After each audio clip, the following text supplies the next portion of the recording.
Good afternoon, ladies and gentlemen, and welcome to the Spirit of Music and the Status Quo.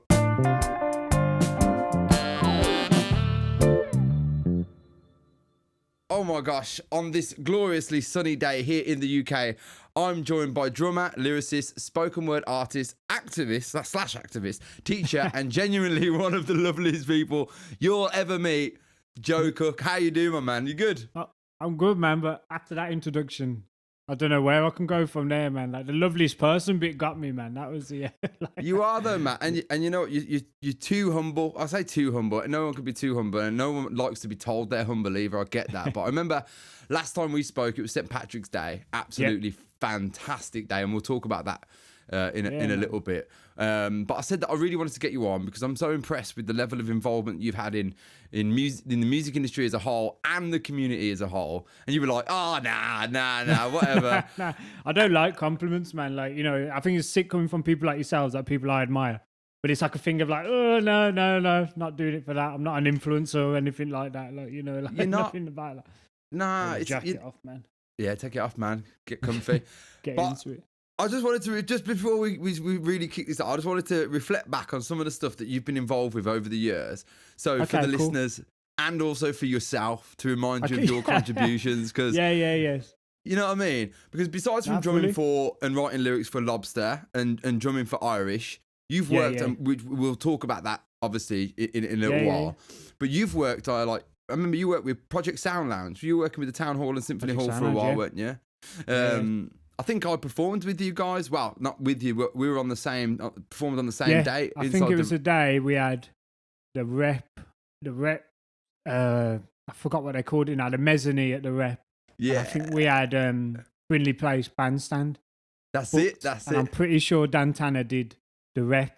We did Lobster the rep. Played out on the bandstand. Yeah, and I think we had two gigs going on at the same time. Like, yeah. I mean, that was mad. That was a mad gig, that was. But, you know, and on top of that, you were a project worker for the Gap Arts Project. And that creates, Done a lot of that. Yeah.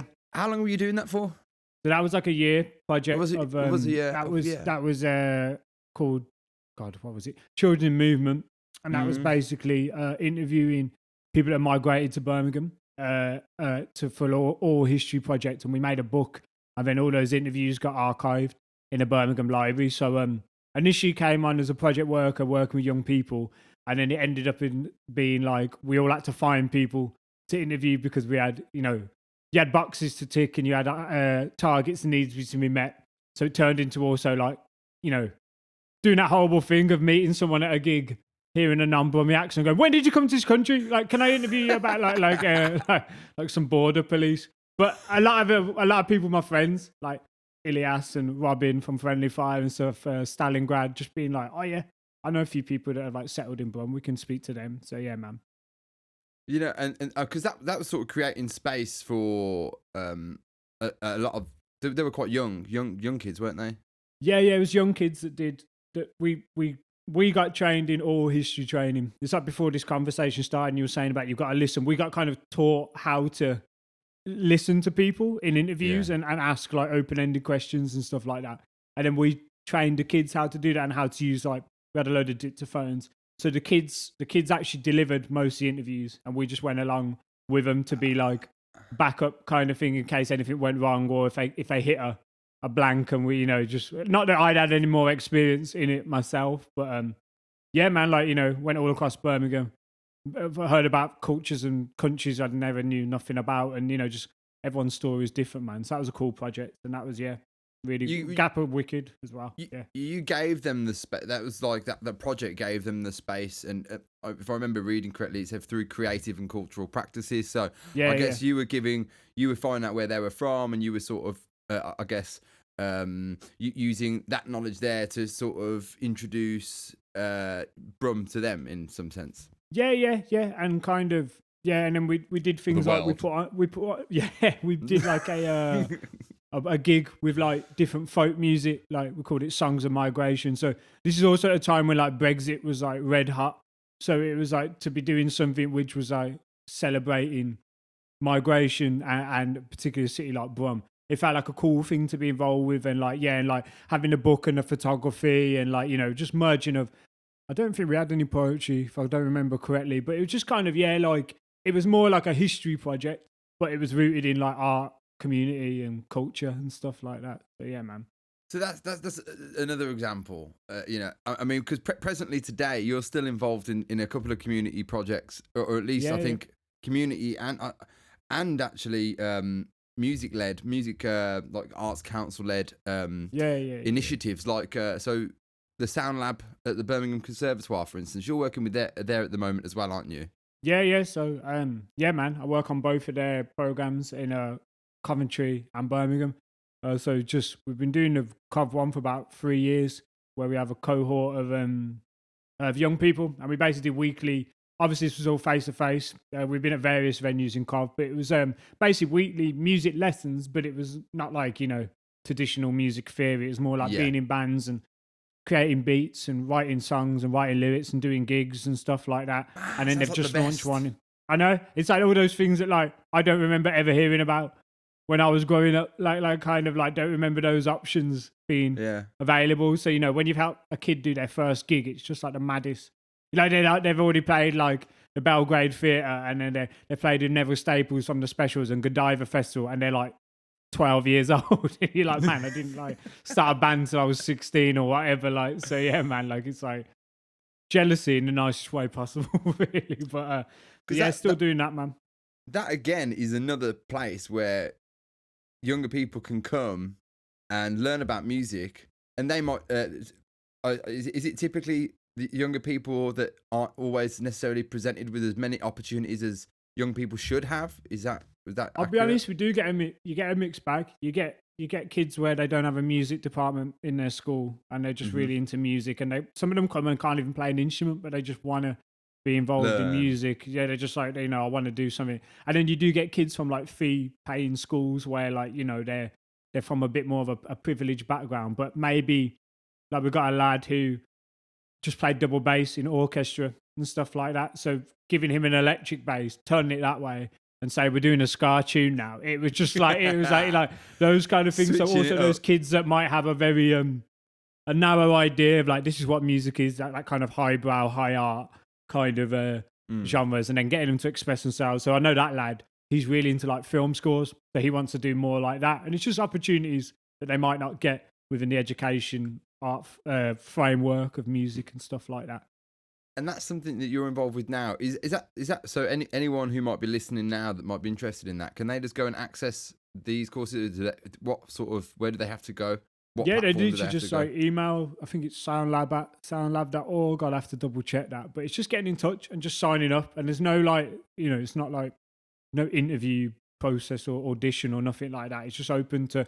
Obviously, at the moment we're all online, so it's all taking place over Zoom, which has its like positives and negatives and stuff like that. You're kind of limited to what you can do sometimes, but I think it's interesting because it's like, us as creators, we've had to live in that world, so we're trying to navigate how to still create and produce art in a digital space. So why should we like expect the kids to do it if we can't do it and stuff like that? Like so yeah, man. SoundLab Brum, SoundLab Cov, check them out. We'll drop it all in the description there, so anyone who's just listening on Spotify, you can find that just in the description there. If you're on YouTube, it's just down below in the above the comment section in the description. So do check that bit out there as well.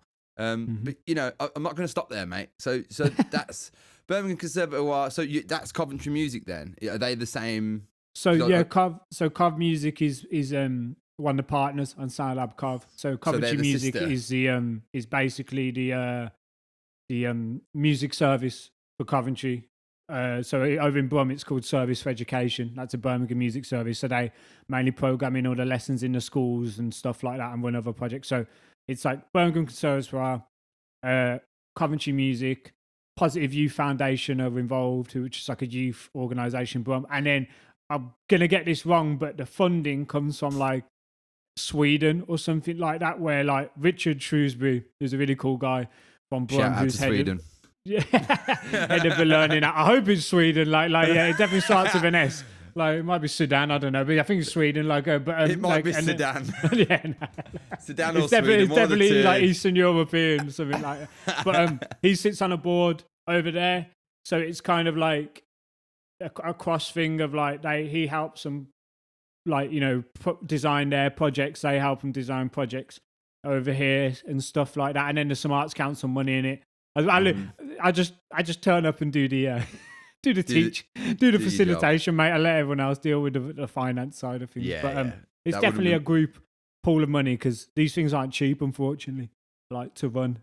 So yeah, man. So you have to pull in from a few different pots and sources and that, man.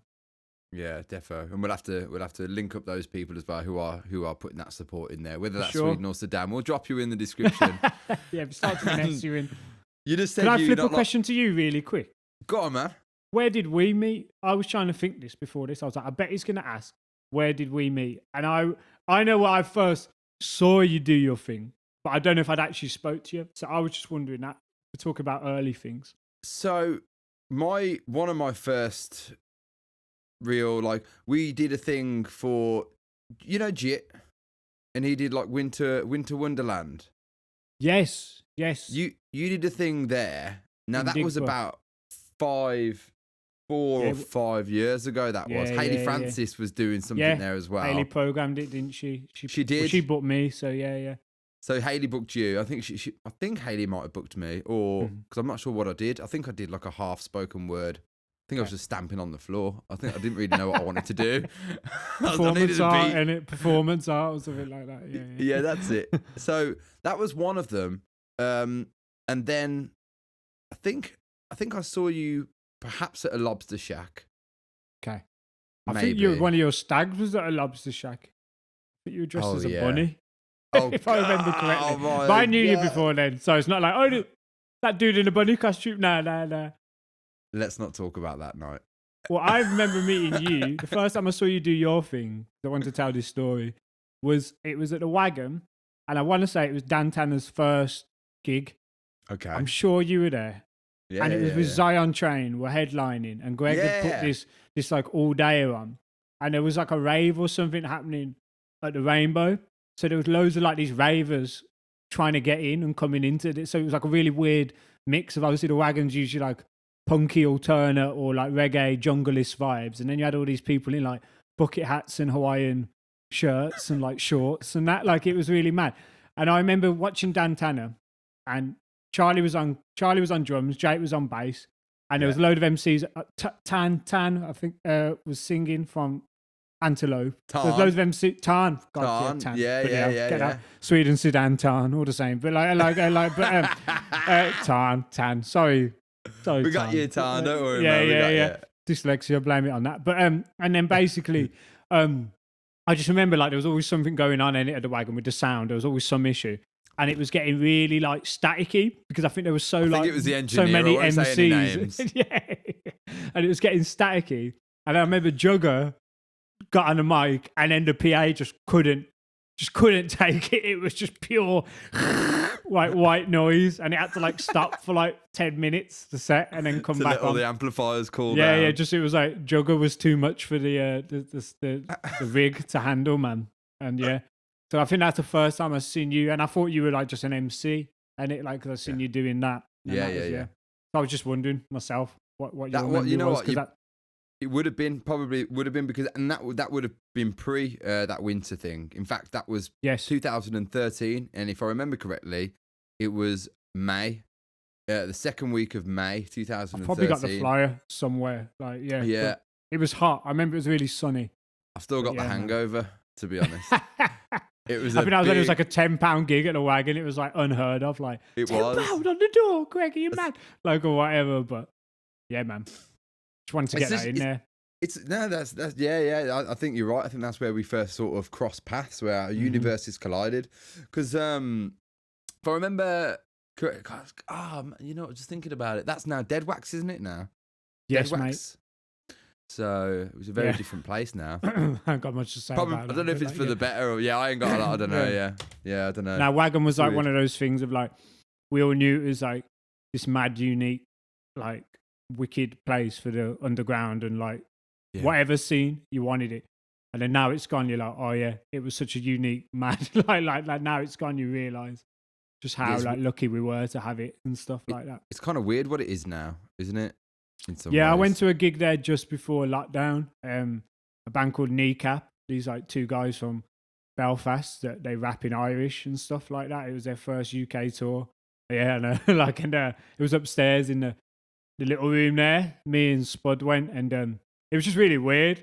I couldn't even work out how to get up upstairs, like because I was so All used to going out changed. the back, and they've still got Yeah. like the band stickers up. It's a bit like It's come not off it, mate. changed. Like, They've tried to change the whole thing. Well, they without have. The bothering to whole take thing's the bottom, stickers. and then they've left like, police bastard stickers and stuff up, and it's just a bit like. You probably got man. What's Right Is Right up there as well. The old Dantana one with Probably, with mate. I Raoul. think there's a few Lobster ones knocking We about. used to rehearse so, yeah. there. That's where Dantana Yeah. used to rehearse. Yeah, man. But I was productive. Not really. I don't remember a productive Dantana rehearsal, if I'm honest. We got it done. But when 5 vocalists, I think a lot of us, we often use that rehearsal session as an excuse just to let loose. So, Yeah. to be perfectly honest, I mean, we I enjoyed thought that Dantana was rehearsal sick. session. I did. Like I remember seeing you at the Bearwood summer years at the Bearwood Shuffle. I wasn't one at time. that one, but they No, killed it. I've coming in my head. No, I don't think you were. Yeah, and there was like a line of like toddlers like dancing, which I think. I think Kay had his if kid you're up there winning as the, well. yeah, I think he was. If you're winning the babies over, you're doing all right, man. If they're like vibing to you, you're doing all right, man. So yeah, That's true, man. You're tuning into them little toddler frequencies. You're doing something right, man. That's the future.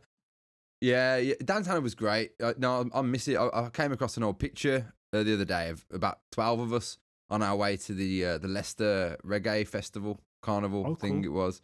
We were gigging up there. That was a great gig as well.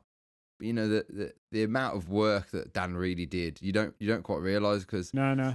until you start managing a band, I mean, trying to manage vocalists is a pain in the ass as it is, man. It's essentially like how I don't know how many there was, but it's like you're all solo projects as well, isn't it? So it's that thing of like you've got people that already have their own style, flavour, idea, and process, and then you're putting all that in one pot. Like in a it's just sandwich. mad, isn't it? It's gonna overflow at some point. Someone's gonna like, fall out, Yeah, mad. Yeah.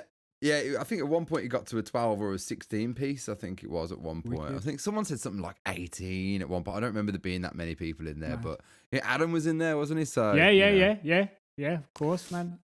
I think he was like Doctor. the designated driver for like half Dr. of your Adam. gigs or something like that. Yeah, So, yeah, man. yeah, he was. So was I, man, and I didn't want to be. No, But going back to you because I'm not done with you yet. okay.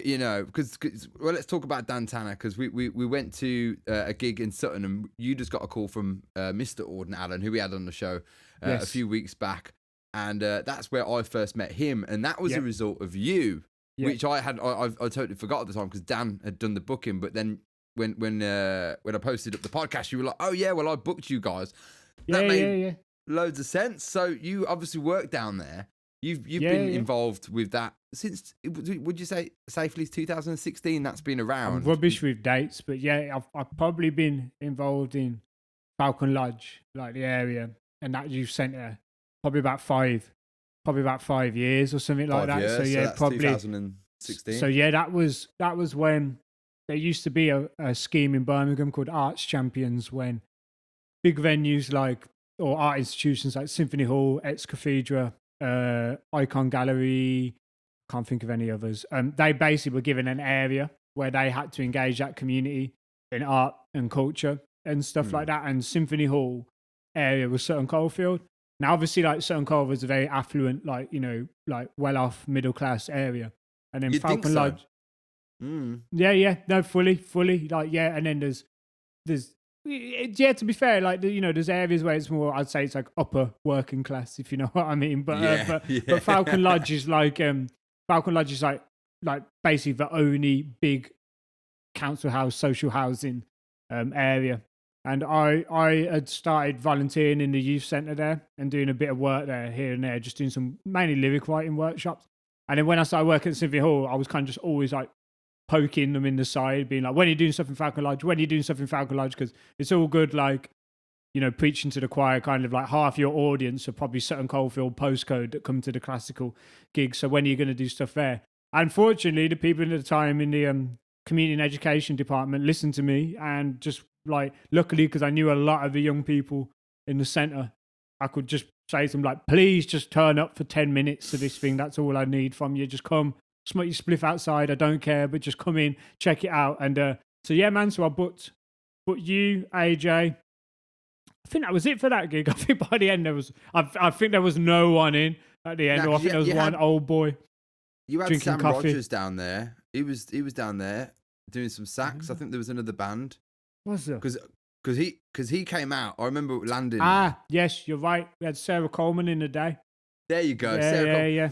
Because he walked out and went, "Yes, Mets, what you saying, bro?" I was like, "Cool, mate." He said, "I've warmed up the crowd for you." I was like, "Yes, cool." No idea what it was going to be. And there was about 20 at the time. I think it was quite for a hall. It looked like there wasn't many kids turning up. The thing is, right, that's all the kids on the estate. Like that's everyone. Like you couldn't have. There wouldn't have been any more to choose from. Like there was like that's really admirable, man. Because you've just gone out of your own way to try your hardest to get these kids in those doors and get them through and just listening and engaging and basically keeping out of trouble.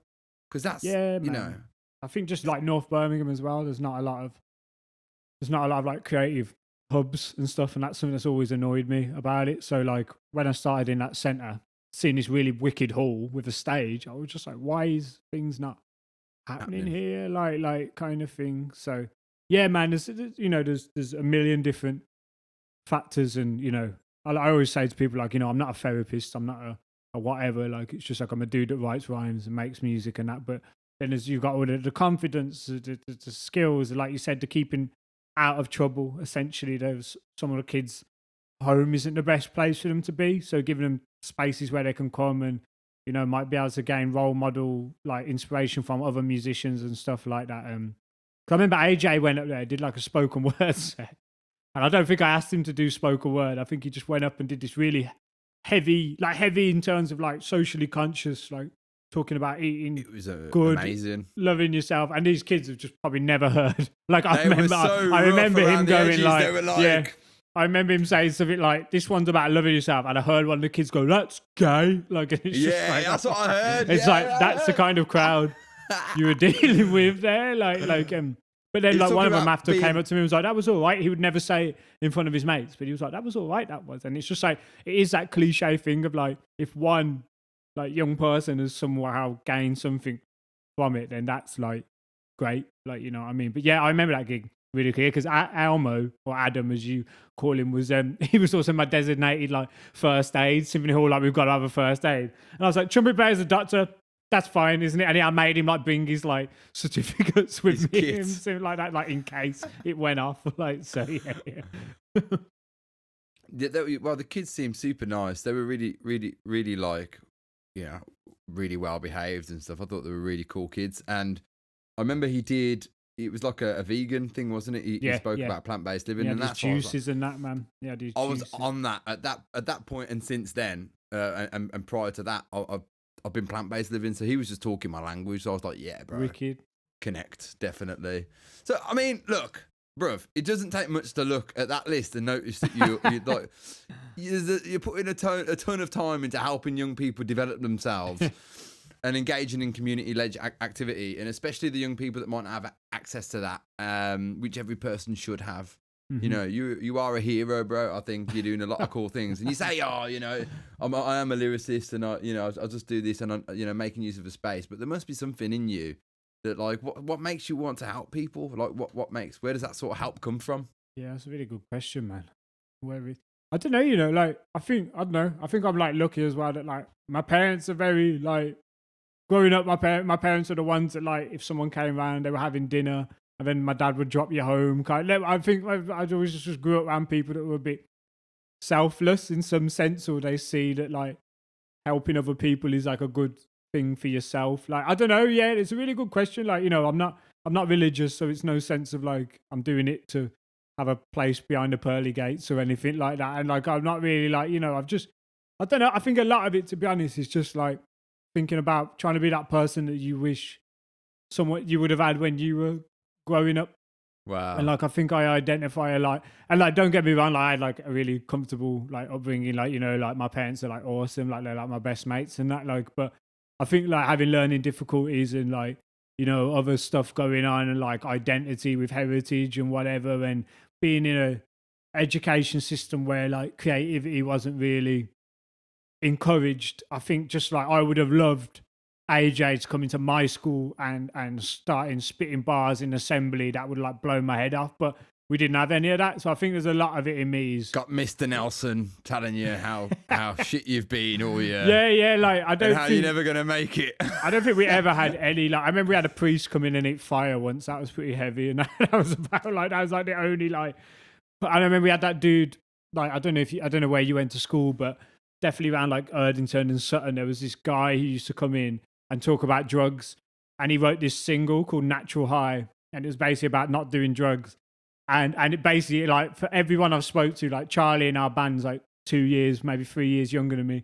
And like he said to me when I was in like year 7, this dude, my single's coming out next month, and it's gonna make sure you check it out on. I don't know what it was back then. I don't think the internet was like even yeah. Make sure you get it on the your polyphonic ringtone or something like that. And then and then Charlie was like, oh yeah, he said that to us like like 3 years down the line, like my single's out next week. So just I can't remember his name now.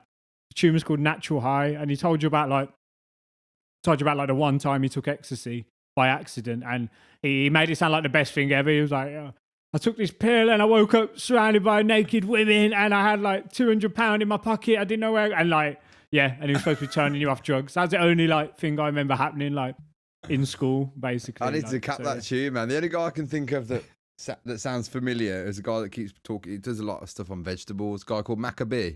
Mm-hmm. Man, Wolverhampton's finest. That's it. It is Wolverhampton, man. I saw him in the Robin 2 last 2019 now. I can't say last year for gigs, really. Not the amount of gigs that got cancelled last year. Yeah, he's a cool guy. I had to introduce him once at a Lush event I was working at.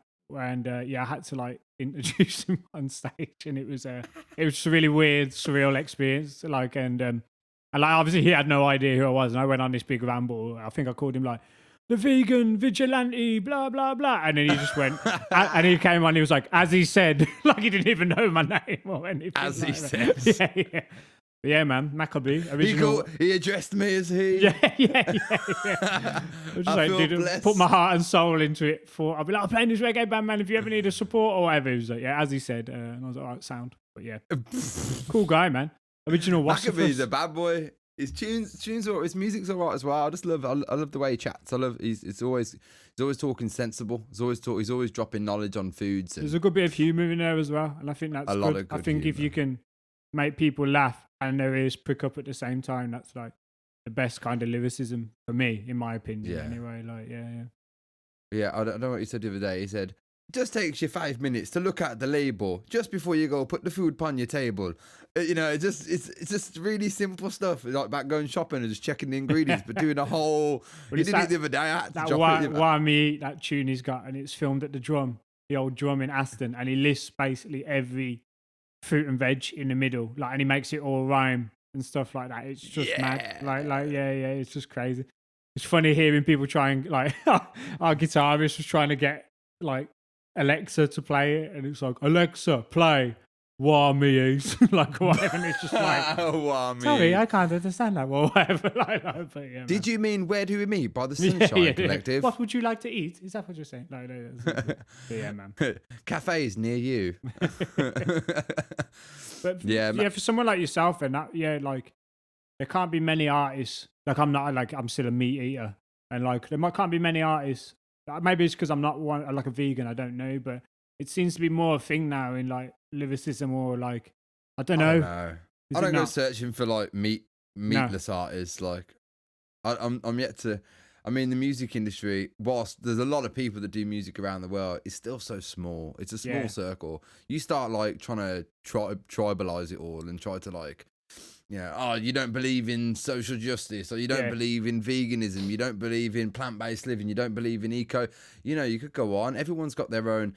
Great music didn't come from having a one-minded, system. If you just thought about one thing for the whole of your life, great, I'm vegan, but I actually ate meat when I grew up. That's what I came from.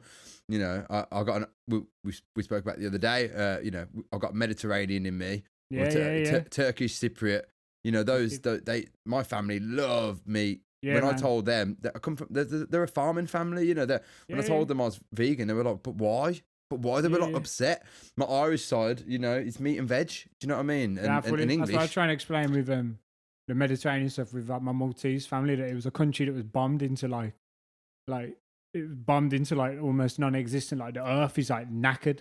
Like it's really hard to grow, and it's like when you've been bombed into almost starvation, you're gonna eat whatever you can find. Doesn't matter if it's an endangered penguin or whatever. You're gonna shoot it and you're gonna put it. It's not right, but yeah, I think sometimes sometimes we take for granted the social economic side of it as well, of like that kind of whatever you want to call it, mindful consumerism and whatever. Mindful consumerism. That's a really good term. Mindful consumerism. And look, you know, it's easy for me from a privileged perspective. Being, you know, sat right here in the middle of, you know, Sturchley, in the middle of Birmingham, the second city in well, apparently the one of the largest economies in the world. Yeah. And you know, I've got access to 50 shops around me now, just around me. Within walking distance, I've got 50 different shops with options from left, right, and centre. Not everyone in the world has that, you know, option where they can just go and choose what they want. They can't go to a vegan section. Yeah. It's even like the shops opening back up now, and people are kicking off about it, and I get that, but like, some of the people queuing up in Primark, we know everyone's like, oh, like, why are they all queuing up? But it's like certain families, like, I don't know who that was. That's a great impression. There's someone there. There's someone probably watching this going, but yeah, like, some of those families that queue up in Primark, man, they can't afford to pay the like £4 delivery from whatever. Like, you know, like, they need to buy their clothes from a shop like Primark. When you got like 3 kids, you need to clothe and that. And everyone's like, oh, why don't they just get it from like the hemp shop in Moseley or whatever? And he's like, because not everyone can afford that, man. Like, I'll go and this is like a Love Brum t-shirt. You know, I'll go buy that because I know that those guys, it's like the Yes Bab guys. You know, every £10 or something goes towards C for Fireside and stuff like that. It's easy. You go pay £20 for a t-shirt. It's a lot of money.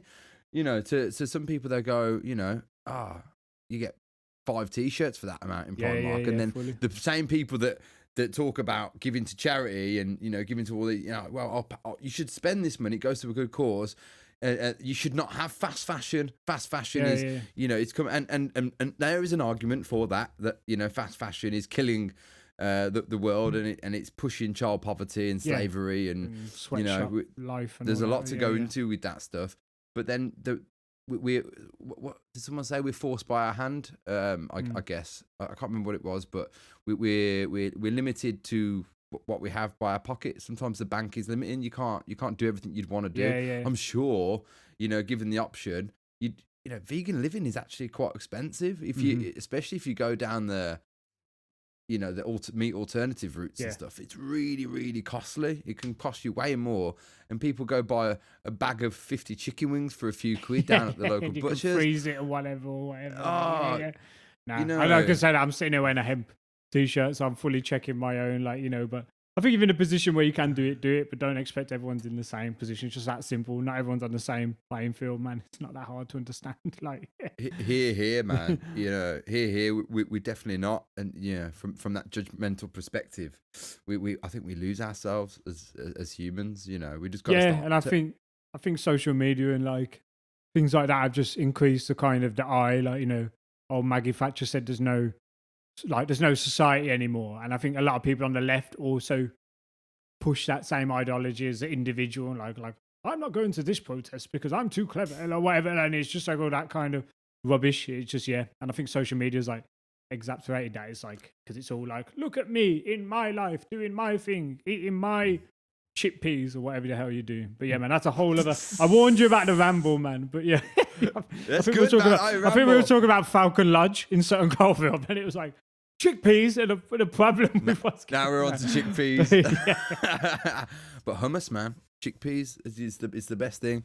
Yeah, it's really un-Mediterranean of me, man. But I don't dig hummus, man. I love chickpea on their own. Hang on. Yeah, exactly. You did not say you don't dig hummus. You've not had my hummus then. That's all I'm saying. Maybe I haven't had the right hummus. Maybe that's the thing. You've been maybe Aldi hummus ain't up to scratch with. Aldi hummus, maybe not, man. But they do some good hummus, you know. It's not bad. Aldi hummus isn't bad, but get them. Here we go. Got to get the organic chickpeas. If you're watching Aldi, There's an endorsement here. Yeah. We got Audi to the left, and then we got Suma. Yeah. To the right. Use the code METSJNR to get 20% off your first. Yeah. £10 can of chickpeas. Mad. But yeah. What were you saying? Sorry, man. I've pretty devalued you.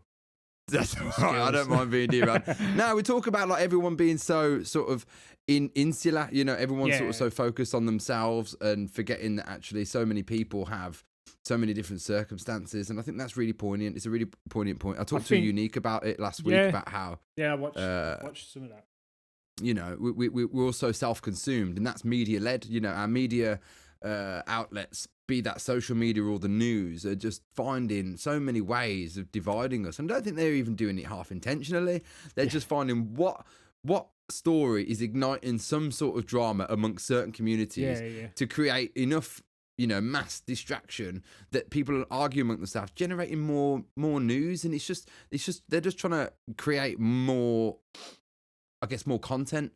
And they just see it as a numbers game. You'd like to think lockdown would maybe be some form of shift to that as well, that we've learned quickly about the importance of checking on your neighbours and making sure that the family with the single mom have got enough food if, you know, she can't work or whatever, or she's on furlough. I think you'd like to think it'll be a catalyst for for more, I don't know what you want to call it, socialist or whatever, or communal like ideology for like your people next door to you and stuff like that. But then it could go the other way, and everyone's like, I've had a year of lockdown. I'm looking out for myself now. Like, you know, I'm getting my fix in, but who knows, man? We're still on the crisp with it.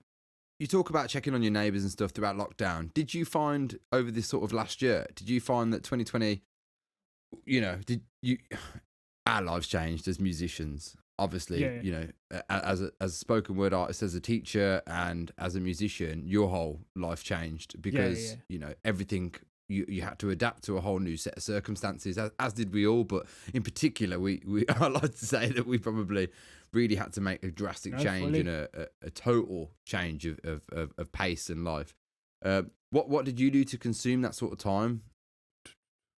To be honest, I got really lucky that I had about a month of nothing, and then a lot of the organisations I work with started moving things to adapt to survive and stuff like that, so I didn't have that much downtime. But in terms of what I did is like, to be honest, I think I read this article basically about someone who like lived in like, was a medic in like crisis zones and stuff like that, you know, where like people are dealing with like tsunamis and earthquakes and stuff, and it was basically how to survive a pandemic like this. And the main thing I really took away from it, he was like, you're gonna want to say, I'm gonna learn how to this, and I'm gonna whatever, and I'm gonna do this. And it's like, and if you do all that, you will burn out, and then you'll start kicking yourself. You'll be 3 weeks in, you're like, I'm gonna do yoga every day, and then you're 3 weeks in and you miss yoga, and you start hating yourself because you're like, I'm slacking, I'm not doing what. So like, I've kind of said to myself, I'm gonna pace myself, man, like from the get go. But musically, I got back on practicing. I know that sounds really like I just got back on the kit and just started practicing more, because I think when you're in a band, sometimes you end up just practicing like for the band, like those tunes and bits. Stuff. So I just started going back through my rudiments and trying to work out what like a chink in my armor was in terms of my playing, focusing on that. Got way more into producing music electronically, like using like Logic and MPC studios and sampling and stuff like that. So go on, Joe. A lot more of that. Go on, bro. Just more because I want to create in it, and it's like I'm going to find a way to do that. You know what I mean? Like, just because I'm in a band doesn't mean that I don't have to have like just because we're not meeting up and rehearsing doesn't mean I'm not going to actively. And I was quite naive. I was like, I'm a drummer. I've got this. Beat making, no problem. Like, not at all. It's got nothing to like, you know, I can program the kick, the snare, and the bass, and then everything else I didn't have a Scooby-Doo, like bass lines, keys, melody, what the hell, like you know. So so that was a big wake-up call for me. And so just carried on. And a big thing for me is like exercise as well, like in terms of doing boxing and like martial arts. So I was still living at home during the first lockdown, so just just practicing in my parents' garden, like when they weren't doing something out there, just like doing like my forms and stuff in kung fu and that. So yeah, So I've only just learned this about you. I didn't know that you were so into your boxing and your martial arts. So you've been doing this for a long time. I've worked it out. I've actually been boxing for about 10 years, but about Wow. there's probably about 3 or 4 years of that where I'll probably only get into the gym like twice a month and stuff because of getting into the work I was doing and kind of taking every opportunity I could. And what? You didn't have time to fit that in as well, Joe? Yeah, man. So boxing's like always been a huge part of my life. Haven't fought in years. Something I was really. So you were competitive. You actually fought boxing. I had a few amateur bouts, and then when I was at uni, we used to do a lot of inter-club stuff. So lads coming from other gyms where it's a fight, and no one wins, but you may as well be fighting, like kind of thing. So I kind of cut my teeth in a lot of that, getting in the ring with like, because I went to uni in Derby, these like Derby like football hooligans that were down the gym wearing 10-ounce gloves, and they're like, you want to spar? And you're like, okay. And then they're just trying to take your head off. It was like the gym I went to at uni. It was like Fight Club. It was like that, but I loved it. And my plan was to like get back competing.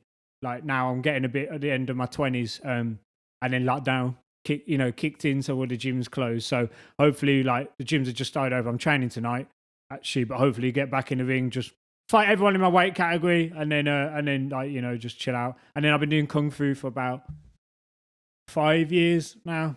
Traditional kung fu. Bro, how do you fit it in? I like to think that I'm a master at fitting shit in. I like to think that I can, get a lot done with the limited amount of time we get given a day.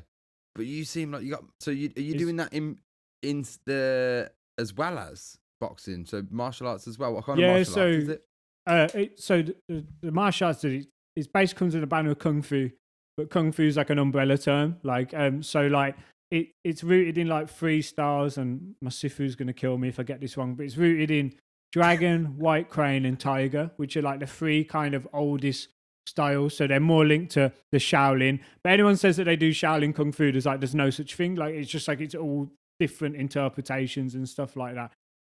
So it's rooted in that. But then in our system, there's kind of an influence from Wing Chun as well and stuff like that. So yeah, I've been doing that for about 5 years. I've always been obsessed with martial arts and just got into boxing, and then never really pursued the martial art side of thing. And then saw a school. Why is that, do you think?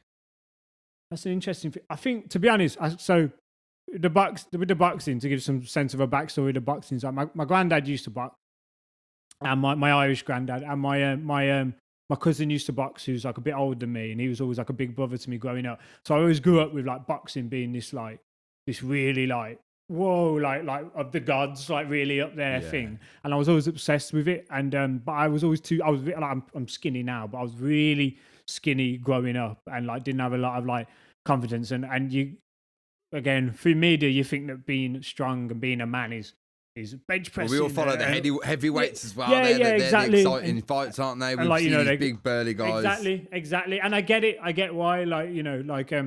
So to cut a long story short, basically, I got jumped when I was in town. Me and my friends got like jumped and like mugged and that. And I was actually all right, but I ended up like punching my mate about and stuff like that. And it really, really shook me up. And like everyone says that thing of like, oh, like I would have done this and I would have done that. Like I was absolutely bricking it. I don't care. I was absolutely. I've never felt my body shake like that in my life, like since. Like I was terrified. And so I was like, I want to do something that makes me feel like if it happens, like I can, if it comes down to it, I've got something. I know how to throw a decent right hand or something like that. And my cousin was living with me at the time, and he just started showing me some bits on the pads. And I'm quite a technical person, like knowing how things work, and I got really into it. And then he was just like, would you say you got hooked? Do you know what they call me at the gym? They call me Joe the Hook Cook. Do they? Joe the Hook Cook. For a while it was Captain Hook, and then it just become the Hook.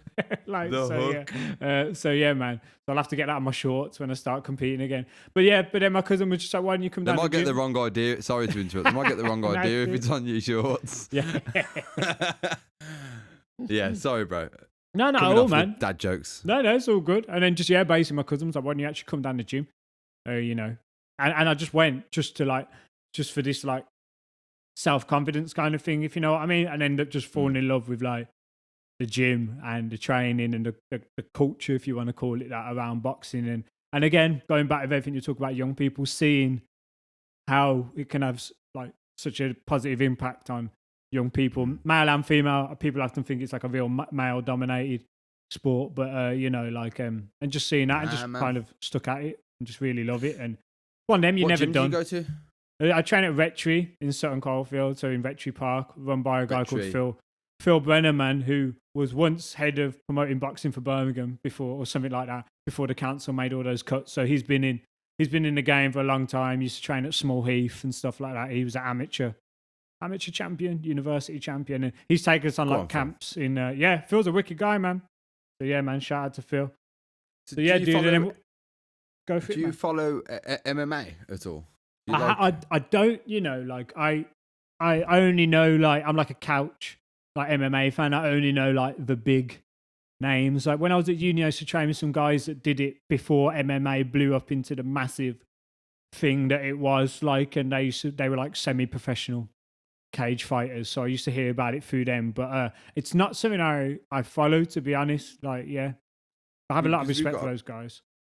We've got a pretty cool mixed martial artist. He's one of the main guys at the moment from Birmingham. Okay. Leon Edwards. He's doing pretty well in the UFC. Okay, cool. He could be doing a lot better. But there's some lads from Erdington or around that way. He's from Rocky Erdington. Rocky, they call him That's Rocky. It. Okay. They call him Rocky. There you go. Yeah. Because he, you know what, man? He's done so good. And then, I mean, he's only 29. And he did super well, but then he didn't fight for like 2 years. And then it seems like he's cursed. He kept like getting his fights cancelled, and then he went on to. He finally had his debut return. The guy pulled out. The guy who was supposed to fight. Another guy stepped in. Okay. And then the fight ended on an eye poke. I think I read about this actually. Yeah, and I seen the picture in the dude's eyes, like the thumb is like It's horrible. I think MMA is mad. Gloves. Yeah, because you're in like gloves. 2K, like whatever mitts, like they're 2 ounce mitts, like it's just like getting fingerless. Okay. And they're fingerless, so of course when someone's defending, he's got like an open palm stance. He does that, defends, and eye gouged. Straight through. He went straight in. He could have lost his eye. He didn't, luckily. But then he lost on that term. So, well, not lost, but it was a no contest. No contest, yeah. And you know, what goes through your body and your head to get to that position as well. To that position.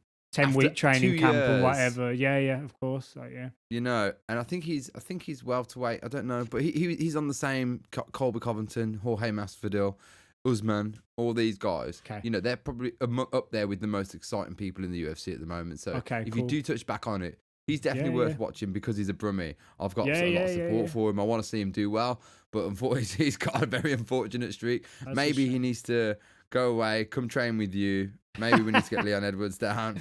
Now, I've got a friend that's pro in Birmingham, pro boxer, Matt Windle, and I've been to his last couple of fights, and he's also had like just really unlucky decisions or very, very close fights that could have gone either way, and where he's had to change opponents like 4 times in the run-up and stuff like that. So your game plan's constantly changing, and he just keeps coming back for more. But the things he has to put his body through and all the things he has to not do to be fit and healthy for that is just like, yeah, it's mad. So I have maximum respect I have respect for anyone that gets in the ring ever, like even if it's an amateur or, you know, whatever, like, because I ain't never getting it. I don't think I've got it. I've been out of the ring enough times. I don't think I need to chance my. I think I'll just get tossed around, if I'm honest. I don't.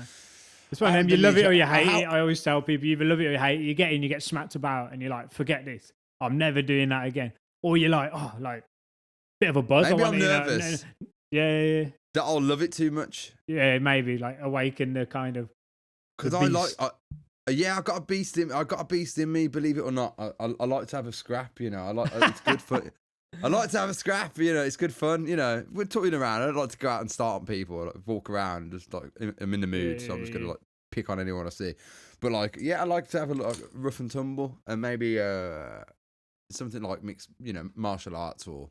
You know, boxing might be good for that. I think it depends what you're wanting to gain from it. You know, I mean that was like for me, like as much as I love kung fu and love doing it, I was in a street fight, I would never get into crane position and wait for them. You know, like it's just like, you know, like Really? yeah, I would never run the other get way into if someone monkey or dropped whatever. crane on me. Like yeah, but you know, like come at me, You man. need to Come drop- at me. I'm ready or whatever. Like you know, you're gonna just jab them or left hook them or something. So that was like for Yeah. me, boxing just seemed like the most logical thing of like I want to learn some Joe. form of self defense.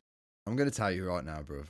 If you were in a street fight and you pulled out the monkey stance, I'm telling you now, whoever you're fighting is I'll tell turning you. around. This is my go-to in a street fight. Hang on. If you're willing. My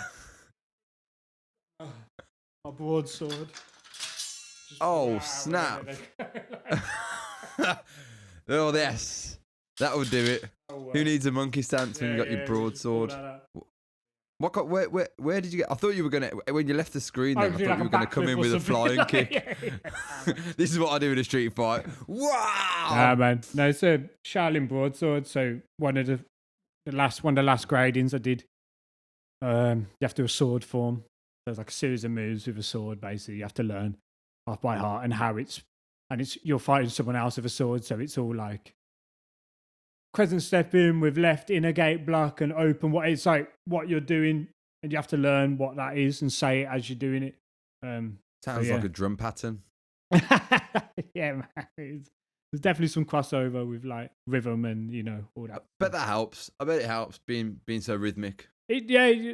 More to be honest, You more got that boxing. flowy. Boxing's all about rhythm. Boxing's all about timing and stuff. So if you can, and like how using your breath to create timing and stuff like that. So there's definitely crossover, like fully, man. Yeah.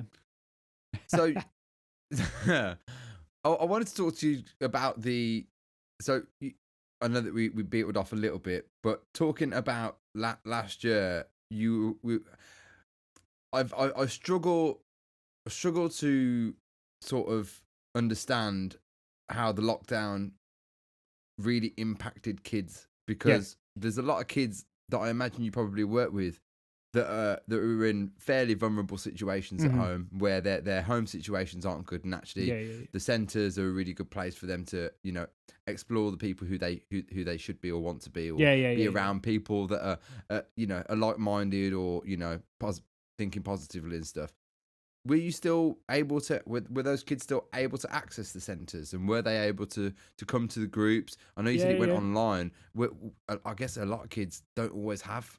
No, and I think that was a big wake-up call for a lot of people of being like, oh, we're going to put this workshop online. And it's like, well, if you got a family of kids and they're all sharing one laptop, and Big Brother's got to do his university degree and you're trying to do whatever, like it's kind of prioritising. So the very first lockdown, the real lockdown, the proper what am I gonna wipe my bum with lockdown, that like when everyone was like panicking and all the shops were empty and all that, that was like all online. And I got very lucky that I work in 2 pupil referral units in Coventry, so where kids have been removed from education, and it's often more down to behavioural issues rather than like mental health issues and stuff like that.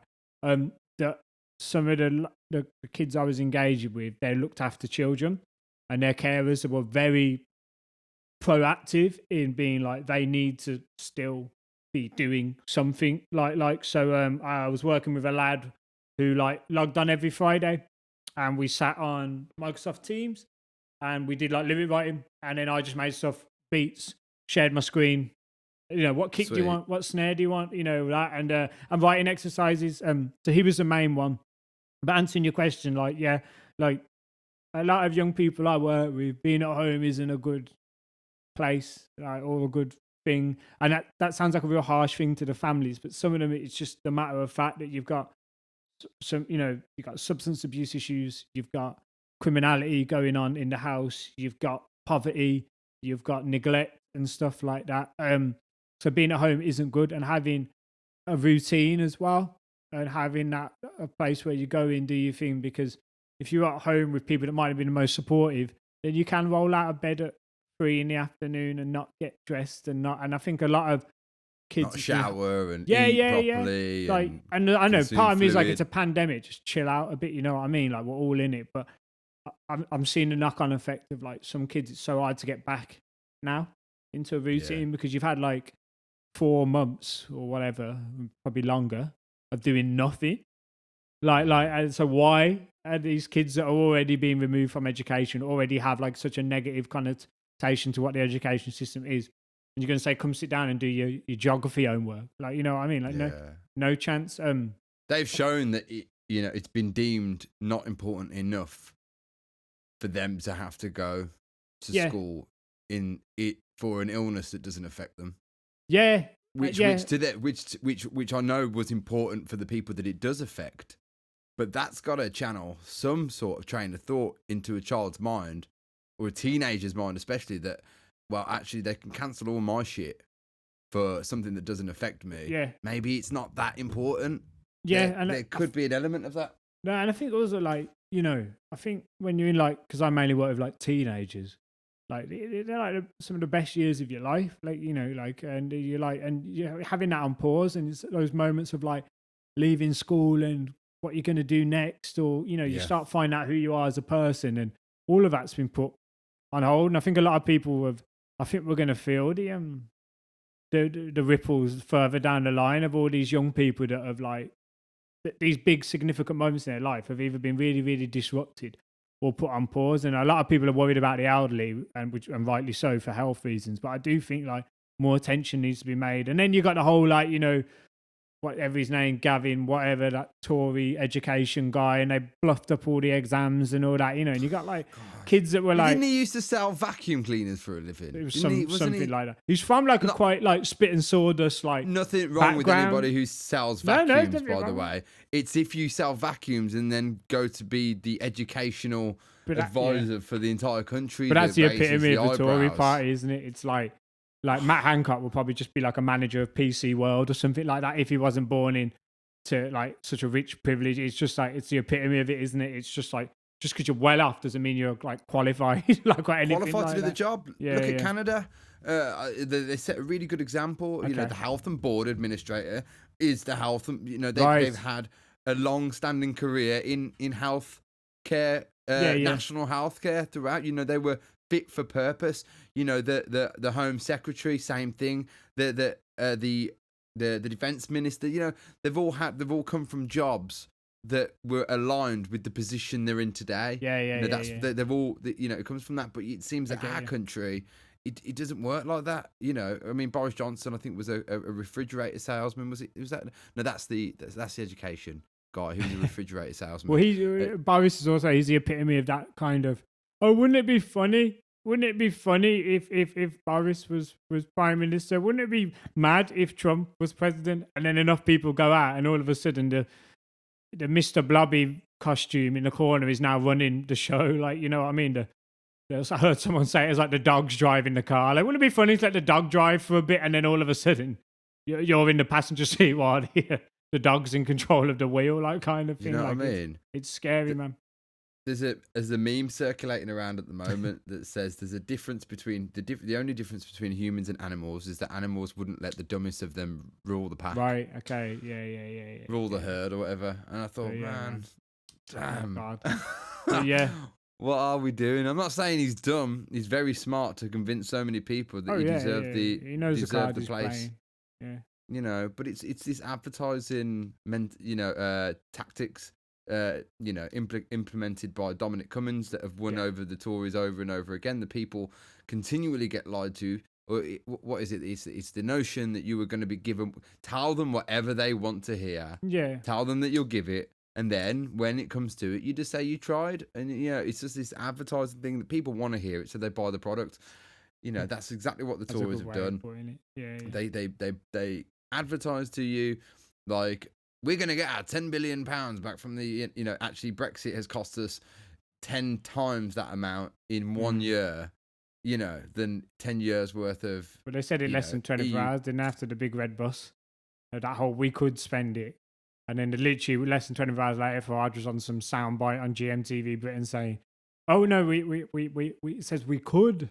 We could. It. Like, like it's like, well, you knew exactly, like there was probably bare people that voted purely from seeing that bus, like, you know what I mean? Like, and rightly so, that like people don't have the time to read like a 50-page report. And like the whole reason we have government is to make these decisions on behalf of, like, their experts in those areas. Like I think it's like it's kind of like devil's advocate, but sometimes the average man in the street isn't the person you want to speak to about, like, you know, like, No. like the economic situation. We're like, we spoke to the average man on the street. I don't want to hear the average man on the street's word. I want to hear what the. I don't even want them to have a poll card, bro. Like, I don't want to hear it. And what was it they said? This is a great one. The NHS track and trace app Right.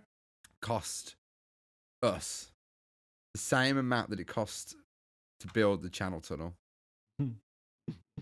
I mean, like, when we break that down about how much the Channel Tunnel has contributed to our society, and yet what this government mustered up for a track and trace app, and what an epic fail that was.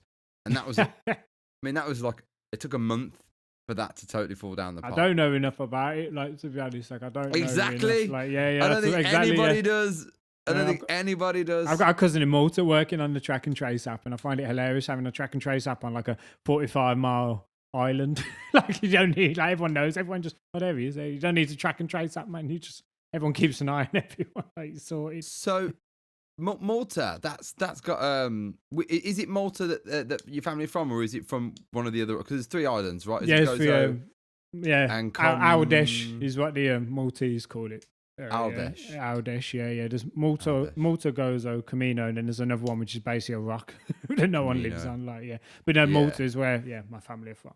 I've got family in Gozo, but they're not Goziton. Is that the word? I forget. But they're not Gozo natives. We'll say it's Goziton. I've been getting all the ethnicities wrong anyway. So, like, Sweden, Sudan, Gozo, potato, potato. You say tan, I say tan, whatever. Gozo. But yeah, no. My nan was from Malta, so yeah. I'd like to go. Is it? I mean, you say it's a 27-mile. Is there a lot? You wouldn't want to go for there too is, long? man. It's one of the most dense. It's the 10th smallest country in the world. So it's like it is small. Like I think the smallest is Vatican City because it's like a listed country. But is it a listed country? No doubt. Yeah. I didn't know that. It's its own state, the Vatican City. Like, So Malta's a listed country. It's not an island. Yeah. And it's one of the most densely populated places in the world. So got a bit of got fun things to do then. If it's densely populated, I imagine it's a bit built up. There. You know what I mean? There's no you don't have. It's not like you can go wandering around the Licky Hills. There's no like proper countryside. Hong Kong style built up. I guess not. It's like high and like high. And there's loads of stuff at the moment with like houses falling down because they're trying to build them so quick, and it's just like rubbish limestone and stuff cutting like corners. That. So yeah, man, I'd recommend it to anyone. Got my Maltese flag skateboard on the wall. Boop. Yeah, man. Yeah, and your family's Turk, Cypriot, Irish. Turkish Cypriot. He calls himself Cypriot, and he's Cypriot. He says Cypriot. You know, the Turks have been in Cyprus for, I think it was like half a millennia. I think they've been there for about 550 years. And there was so much peace on the island when it was, for so long. And then I think it was like the 70s or the late 60s. And there was so many rolled in one day, didn't they? No political groups, mainland political groups got involved. And then, a lot of people were dying. So then Turkey as a mainland, because my grandfather's Turkish Cypriot, but there are mainland Turks living in northern Cyprus now as a result of the invasion from when a lot of the Turkish Cypriots were being killed. And of course, Greek Cypriots were being killed in retaliation and whatnot. And then there was an invasion, and that occupation has remained since. So it's just been divided, and it still remains a bit like Northern Ireland. Yeah, very much so. And actually, consequently, it's still largely divided because I'm also half English because of the Britannia, Royal Britannia. Yeah. It's part of the Commonwealth, isn't it? It's one of the few European countries that have been under British imperialism and still part of the Commonwealth and stuff like that. But they've got bases there. They've got Great Britain have got bases on there, and the Royal Air Force bases. They used to long time ago. The Queen Elizabeth, she used to rent Cyprus off of the Ottomans. She used to love their wine, so they would trade wine, and they didn't want to get destroyed into oblivion. And it was quite a nice place tactically for her to rest and her fleets and stuff. So they used to rent the island there. And then when the First World War happened, by proxy, Turkey was in bed with Germany. Okay. And it was a very complicated story as to why they were allies, but they weren't allies through like, we're going to take on the world with Turkey, with Germany, but they ended up being part of the enemy. And when it was all over, and Germany, and you can fact check all this, I think, but when it was all over in the end, Britain was like, well, you're not having it back. It's ours. We're going to keep our bases on here. And so the island's been split since, and that's why the UN are still quite heavily involved. It's the only city in the world, I think, that still has a wall running through the middle of it. Okay. Segregated by two countries, because the south is European, and I don't think they're ever going to let that go. And the north is republic, or they want it to be a republic, but it's not being recognised as a republic yet. Okay. So the Turkish Cypriots want a resolution. Greek Cypriots don't want a resolution. This is in politics. I'm not saying that's the population of Cyprus. There's a lot of land that the Greek Cypriots lived in up north that they want that back. There's a lot of land down south Turkish Cypriots want it, but they can't have back. Okay. And I think Greece wants it as a mainland, a Greek island, even though it's closer to Syria than it is to, so they want it as a Greek island, and Turkey want it as, I think they want to create a Cyprus, just Cyprus, and have their own nationality, with Greek and Turkish Cypriots as Cypriots. Interesting. So it's a very complicated place. No one wants to give in. Wow. I'm still committed to do national service there, which is weird. It's really? Yeah, because my grandpa's from there. So because I'm one of the. So you get your passport or something like that? Is it how you? If I want my passport there, I'd do national service, but I can't spend more than 2 months, otherwise I'm drafted. Oh, wow. If I go to Cyprus and I spend more than 2 months in any full year, I have to do national service because the place is still technically in a ceasefire. It's been in a ceasefire for over 30 years, so it's really complicated. But the problem is, if let's say I go, I'll go do a year or do pay a a tour bit more, or something like like pay a couple, pay some. You can pay a few grand, and you can do, because I'm over 30 now, so I can pay some money. I'm not as like valued as a young squadron. They'd be like, go, I can do a few grand, and I'd only have to do like a couple of weeks or something like that. But it'll be my luck that I go and do it, and then I'll go get a war kicks off. World War III drops, and you're in it till the end, then, bro. You can't bow out of that, man. So that's really interesting. I didn't know so much about it. We've got similar history. I know this isn't a history podcast, but similar with. It's a history podcast now, bro. Yeah, man. Similar stuff with Malta, with the whole. It was always seen as an extension of Sicily as kingdom, and then everyone's had a crack at it, from the French, the British, the Armenians, not the Persians, the Phoenicians, the Normans, the Romans. So it's a weird. Everything's been thrown in the pot DNA wise. It's like on paper it's European, but really it's like not. Like it's more closer to Libya and stuff. Like so, it's That's weird identities, man. Yeah. Very, very much the same. So because like Cyprus, like Malta, there it's been occupied. I mean, I think Cyprus has been occupied by 15 different nations. Not nations. Did you have the Templar Knights there? Templars. So the because they're the Knights of Malta, even though they're not Maltese. A lot of them were like French noblemen, because when they were kicked Normans. out of, Normans there as well in Malta. Yeah. Interesting, man. Mad. Brutal histories, man. Because those little locations, everyone looks at them as like little resting spots and a lot of it was all strategic positioning as fishing, well for not war fishing, and stuff as well. But trade, war. Everyone wants an outpost closer. In as many odd spots as they can. But, Chamberlain said giving Malta freedom was like giving freedom to a warship. Like they just saw it as like a strategic rock, basically. Like it was like the man. It's interesting though. It's interesting because it is that like weird like Mediterranean Arabic melting pot. Even like Moroccan people, I see it. Like even Sicilians, you know what I mean? Like darker Sicilians and stuff. Like like you see that weird kind of in between things. Really interesting. But they say there's like if you look at Turkey, I was doing some studying, and it's a super mixed nation. And some of the darker some of the darker complexions can be dated back to the Mongoloid. So especially as far as Asia and when Mongolia and out of Mongolia and so it's really fascinating to see where all those roots and there's a massive, despite it being a Muslim country, actually there's a lot of Christianity there as well, and it's very mixed religiously, very mixed ethnically, and it's a phenomenal place. You should read the Turks in Cyprus. Was a really good book about all of the different nations. I mean, I didn't realize that Cyprus, and I think Malta might be similar. It sank three times in written history.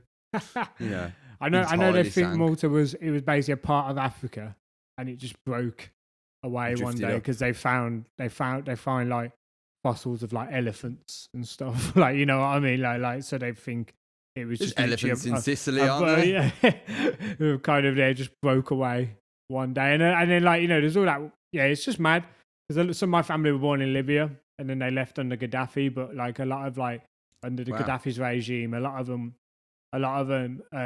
used Malta as a place to basically just get pissed because it was a dry state and stuff in like Tunisia and stuff. So it was like Gaddafi had like a mansion in Malta where it was just pure madness. Party time. Yeah, basically.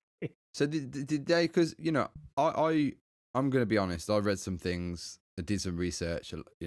Like a lot of people do in my generation, a lot of YouTube researching, and tried to find out more about Gaddafi because I was very conspiracy led about how there was 3 countries left around the.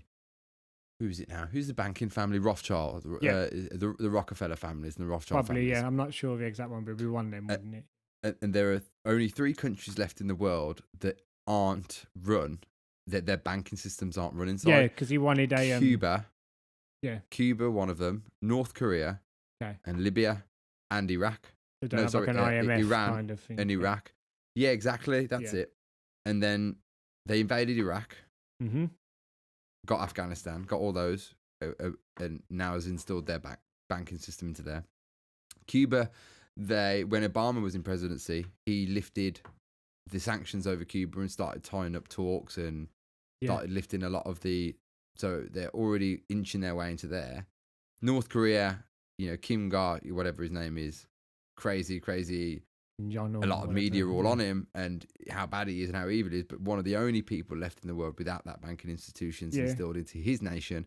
And then also Libya and Gaddafi, and then he got overturned. And I mean, it was what I found interesting about that period was that he apparently, you'll know more on the experience because of your family. Apparently, he was going to release a coin that was made of gold. And he was going to start trading his oil, Libyan oil, in that coin, which would have, where Americans person to person have way less than Libyans do person to person in gold. Mm-hmm. So actually, it would have toppled the market, and it would have put Africa as possibly, like the powerhouse of like So you know this, So I know bits about it. I'm not going to pretend I'm like an expert. I know about the whole currency. Like he wanted a controlled currency which would be out of influence from like foreign market, and there's evidence that Lincoln wanted something called the greenback as well, which was going to be a state controlled, and then he whatever happened to him. So just found stuff he pointed about the Americans. So I know that like and I think a lot of people read into like the stuff about Gaddafi, and like I think a lot of people on the left, they obviously were going to like be spun by certain propaganda, but he also went like absolutely like just mental. Like he was like systematically like he'd walk into like classrooms and like he'd just touch girls on the shoulders, and then he'd like rape them like that evening, like, and they'd take them away. Like he was just like, he went mad with power. He had this all women's like unit of like killer women and stuff. He was just mad, and he was really racist as well. There was like at one point when there was like a new black like royalty, and he always called him like the black slave and stuff. Like he wanted to unite Africa, but it was all to fuel his own ego. Like he had to topple. Very crazed. Yeah, I think it was probably that guy. Probably had good intentions at the start, and then power just like corrupted him. But I'm not an expert. That's only from what I've like read and bits and learning from what my family talk about seeing in Benghazi. But that's what I was going to ask you. So Hans, first-hand experience. Did your family leave because of his regime in the later years? they left because of because they were basically Maltese nationals as well, and it was this whole Sure. thing of like African for the Africans, like and I get that, but it was also like country was about to like burst into flames, kind of thing, you know what I mean? Like, and then they killed him in like a pipe, like he was like hiding it, you know what I mean, or whatever. So it's crazy death. Yeah, man.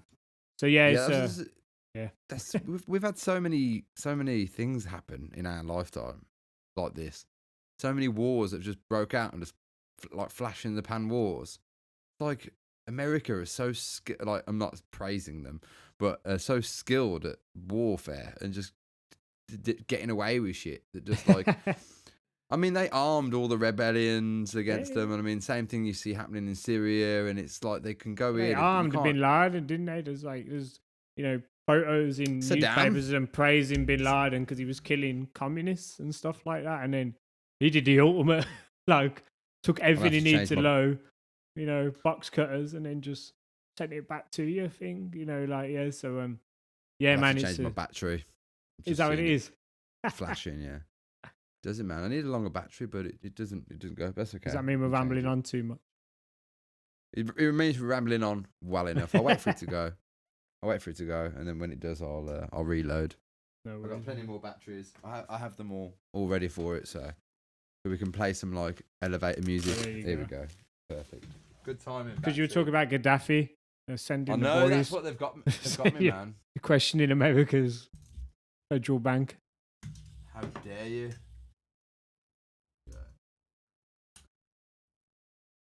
See how long this one lasts. There we go. We're back. We'll see how it goes. We'll see how long that lasts. We'll keep going. I have got another spare as well, so I like to keep going. All right, I think we've trailed off about historical warfare. Yeah, I was going to say that. I can feel your subscribers pulling out as it's going. No way, man. They're in for the long haul. This is great, man. And that show's increasing in subscribers. People are enjoying the longer form. Oh, cool, man. That's fine by me.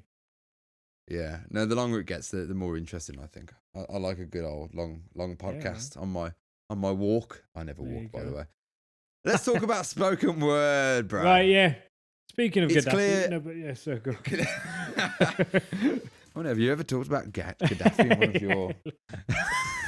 There is a poet I've seen called Hannah Silver, and she's from Birmingham, and she has a piece where she makes the word Gaddafi like a slang word. Like, okay. I hurt my Gaddafi when I was trying, and it's basically how if you it's basically like I saw her. She's mad in it, like in the nicest way possible, but she's mad. I saw her hit the ode, I think. Okay. I think she did I can't remember what the guy's name is. Hit the ode. Who did that? He's a foreign. Bogdan. That's it. Polish guy. That's it. At the Victoria, he did it. The Vic, yeah, man. I performed at that once. I opened up for it on the year 2018, I think it was. I think I did that proper dickhead thing that I only went to when I got booked. That was the first time I went. I've been booked to do it. Like, yeah. But bro, it wasn't like it wasn't the craziest capacity either. It's not like you'd always guarantee. I mean, it was always full. When I did it was way down the line. They were doing it at the Hippodrome. I don't think I knew about it for ages. Yeah, they were doing it at the Hippodrome. Oh man, so that got big, hey. Yeah, man. I don't know what's going on with it now. My friend Ali used to run it when she was part of Apples and Snakes. So I guess it's Owen now, John Berkovich, which he calls himself because he's Apples and Snakes producer for the Midlands. So it must come under his.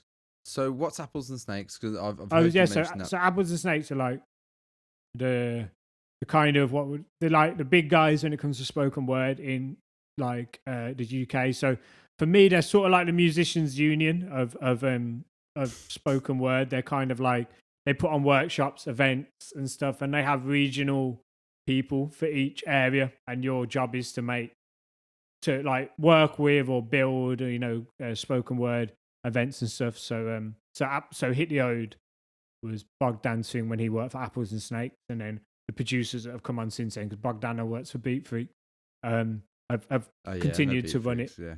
So yeah, man. So they're like the kind of when people say like, "Oh, how much do you want for a workshop?" You can go, "Well, Apples and Snakes." It's like they're the kind of the big boys backing you up. Good reference. Yeah, making sure everyone's getting paid right. Exactly that. They're kind of and they're just about promoting spoken word, really, like in the UK and stuff. So yeah. So you know what I love about your work when I've heard you and seen you and seen some of your videos. Mm-hmm. It's really oddly satisfying with how hard hitting it is. Okay. But because I think you're quite frank with your stuff. You know, you're talking about you know, when people raise questions and raise awareness of the status quo, my ears always perk up, which is why, you know, one of the reasons I made this show. You know, I like questioning, you know, what's actually occurring. You know, is this fundamentally right, the way this system is working? Is this fundamentally correct? How are we actually? I don't know. It's just some of your work has just been, I don't know, and also it just displays your passion for the community in your work as well. You know, it's generally really selfless. That's really nice, honestly. Like, yeah, thank you. Nah, it's great. You know, and you're super popular. I mean, there's not a I don't know how many places you've shared your. I don't know if there's any end in Birmingham where you shared your words. I mean, the Rep, you did some sellout shows there. Yeah, man, that was cool. But that was with Apples and Snakes, was it? Let me get that right. Yeah, because that was a few years ago now. So it was Beat Freaks, Apples and Snake, and the Rep were basically the partners in that. So I programmed and hosted one of theirs. They used to do a series called Level Up at the Door, where you had like 2 features, like a kind of more. I hate that word emerging. I think that's a whole other podcast about like who's an emerging artist and not, but kind of like an up and coming or a local artist, and then someone it's a who's good way to not get paid, isn't it? Yeah, like, you know, like, it's like that exposure, isn't it? Like, exposure. I think I've been emerging for like 6 years. You know what I mean? Like, so it's I got a cupboard full of exposure downstairs. Go shopping for my exposure. Yeah, man. So yeah, that was really cool. That was and some of them did sell out. It was in the Door at the Rep, which is like the smallest space. So it's not hard to I'm not gonna lie, it's not like hard. It's not wasn't cool like we're filling a theater. Yeah, wicked. And when you're at the bottom, dude, when I was hosting it, it did feel like the biggest thing ever. And then when I've gone to see things in there and you sit at the top, it just feels kind of small. But when you're standing at the bottom, you got these like, you know, 12, 13, 15 rows of people. It does feel like. And they're across as well. There's quite a big, a good old 20, 30 people you can fit across those. Yeah, man. So that was great. I seats. really loved that. I used to Brit myself every time. Like, I'd get terrified. But once I got into it, I always really enjoyed it. And yeah, man, had some really good performers like Casey Bailey, tremendous. Hannah Silver, like, it's just, yeah. Got to put people you want to see, basically. That's great, isn't it? Yeah, get a bunch of funding in and pay for loads of gigs that you'd love to go to. Yeah, but you can just do it all under your own roof. Yeah, fully. Could you? So you did stuff at the Midlands Arts Centre. I can't ever call it that. It's the MAC. The MAC.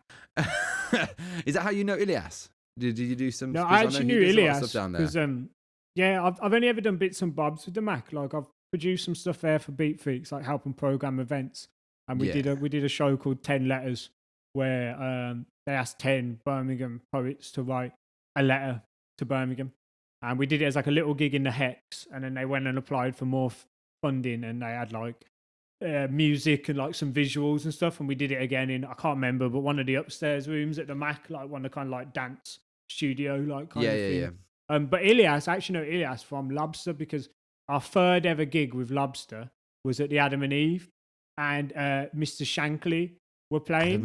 Adam and Eve, and Shankly were playing, and like, so Ilias was the drummer, I was a drummer, and I was only like 18, maybe 17, and like kind of doing that thing of just going up to the drummer, being like, "Oh, you all right?" Like, you know, like blah blah blah. And in all fairness, like his English wasn't like that amazing back then either, so there was definitely a bit of like a barrier. But that's how I know Ilias, from Mr. Shankly. From gigging. They were like our big brothers kind of when we were starting Lobster, because they kind of like, I think I'm now that age Ilias was when, you know what I mean, like when, or maybe he was a bit younger, I can't think, so it's weird to think that way, but we were still like teenagers. Like, yeah, that's how I met Ilias. God, Ilias, man, we'll get him on soon. I'll get Ilias on definitely, as well. man. He's a wicked guy.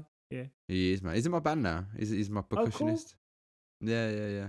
So I always feel like Ilias, like, because he landed in Shankly. This is weird now. If everyone doesn't know Ilias, I'll keep it brief, like, for your listeners. He like landed in Shankly, and like was in this kind of DIY underground punky anarchisty scene. But he's such an amazing like drummer and percussionist that if he'd landed in like the conservatoire jazz crew, he'd be like touring the world like right now, you know what I mean? He'd be like some session guy for like Robert Plant or something, but he like was in this, he landed in this scene of like where it was a bit more spit and sawdust and a bit more, and I know he's a very like politically woke guy, but I always think that about him, like where he wants to be. Like you say, politically woke. He's very his research is pretty extensive on that sort of things.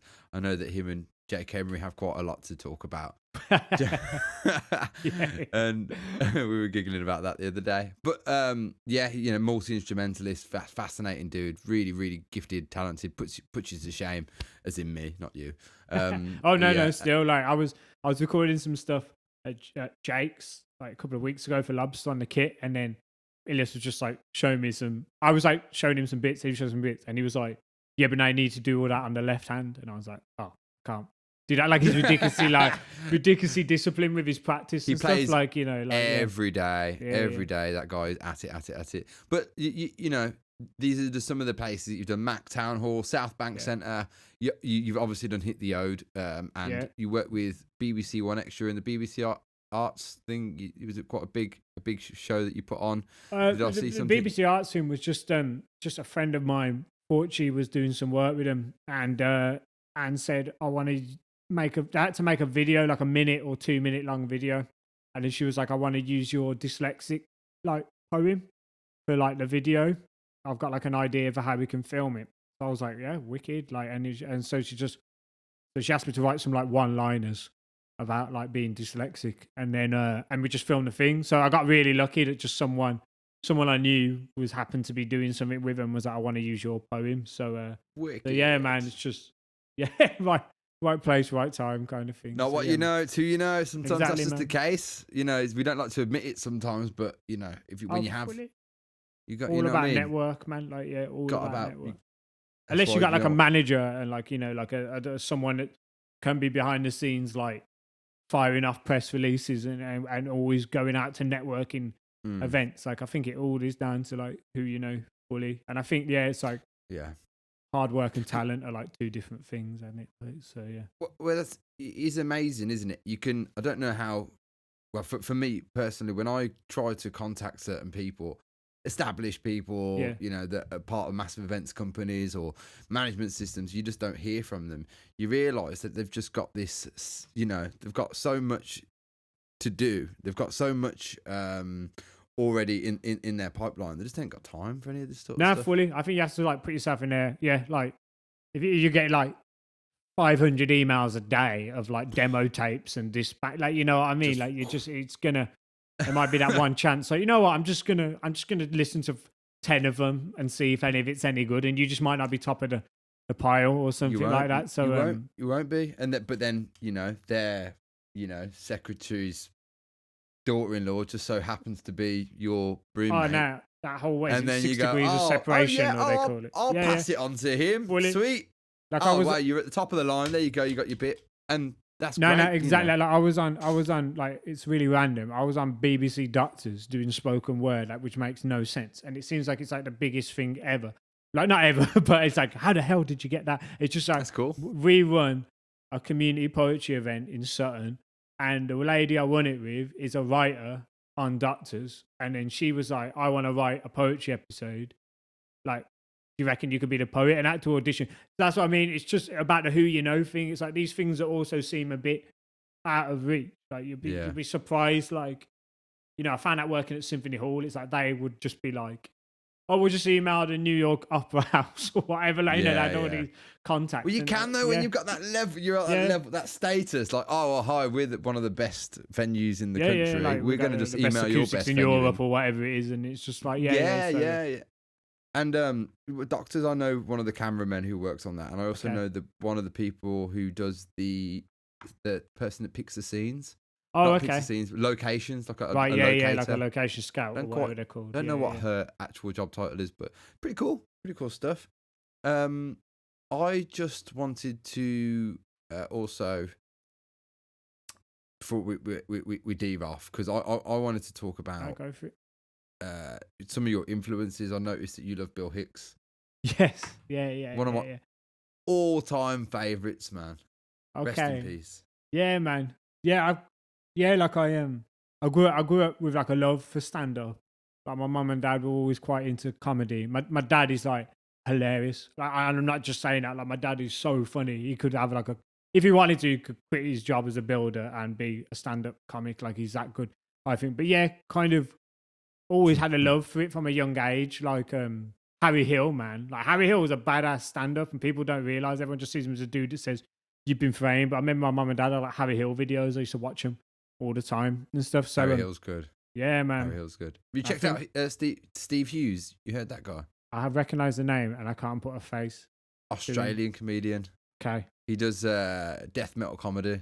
Yeah, I think someone sent me like a thing to be like, oh, check, where he talks about like being offended and stuff like that. You like would ponytail. love dude. him. I'll check that. He's a modern day. I say modern day. He's a bit old school, but he's alive. Yeah, and his name is that's always good. Steve Hughes. he's an alive Bill. He's an Australian Bill Hicks. He's got such a vibe.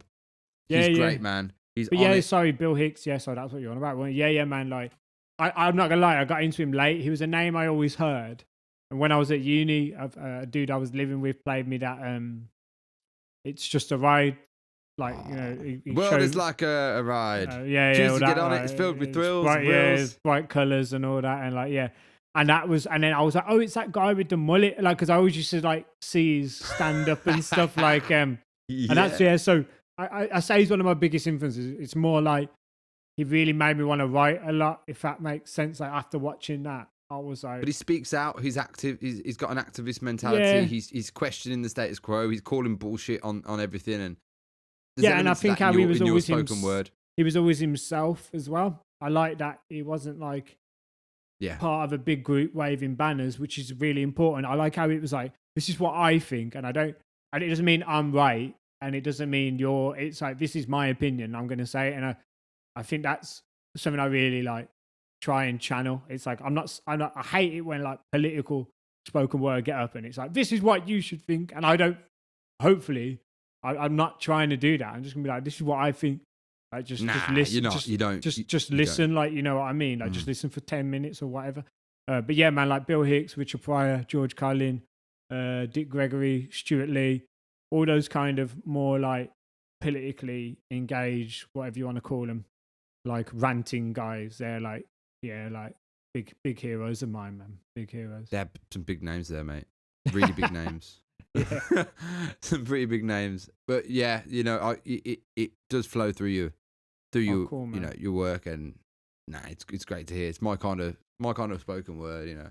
I like spoken word generally, but you know, I like more of an active. Yeah, I think it can be a bit cliche sometimes, and I think that's why when I do write, I do try and take time. You know, you don't want to be like, racism is bad. Like, you know, you don't, everyone knows that. You got to try and find interesting ways to talk about old issues, basically. So, yeah. You also don't change. You don't seem to change very much when you speak. You know, do you know what I mean? No, because if I did it, I'd be like, da da. Yeah, you know, man. I'd probably really try to start getting overly expressive. But there's like a spoken word cadence as well, where people kind of always speak like this. Yeah, I like, you hear these. Tell me why do we decide? But a lot of that, you see, like a lot of the American slang people sound like that, and you can tell it's just the same way kids hear rap in like London accents because they're listening to the drill and stuff. You can just tell that people have like, I think it's harmless sometimes. It'd be weird if you started speaking like, I don't know. You've just released, but like, because you and just before we move on from that, I just wanted to say that if you guys, so the viewers out there, wanna and you're still with us after talking about the historical escapade, to all the Maltese and Greek Cypriot, Turk Cypriots out there that are still waiting for us to come together, you got to head over to Joe's YouTube channel, Joe Cook. He's just released a really cool 4-minute video called Pandemic. Oh yeah, pandemic. Our mime, pandemic. It was supposed to be a play on word for pantomime. So I'm trying to get it to be like pandemic mime, but I'm probably not. Like, it's probably not making sense. Wow, that one come out just a few weeks ago on March 23rd. So do go over to that and obviously Yeah, if you're not bored of thinking about lockdown.